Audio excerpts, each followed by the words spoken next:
કોઈ ગણિત નથી, એની કોઈ ચોપડી નથી, એનો કોઈ અભ્યાસ નથી.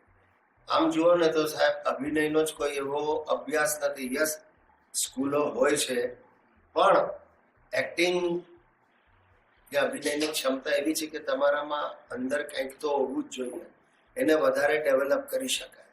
મારા કિસ્સામાં એવું બન્યું મિત્રો કે હું કોઈ સ્કૂલમાં નથી ગયો, અભિનયની તાલીમ નથી લીધી, પરંતુ એક પછી એક નાટકો કરતો ગયો, એમ ઘડાતો ગયો.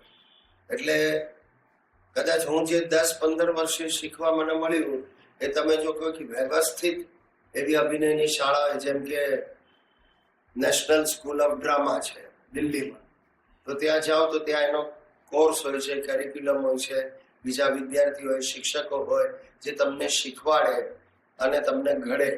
પણ મેં જે કંઈ પણ મેળવ્યું એ અભિનય કરતા કરતા મારી જાતને કેળવતા જ મેળવ્યું છે. એટલે અને કોમેડી ટાઈમિંગ કે એ શું છે, આઈ થિંક એ ઇન્ડિવિજ્યુઅલ અભિનેતાની આવડત ઉપર ફરીથી આધાર રાખે છે.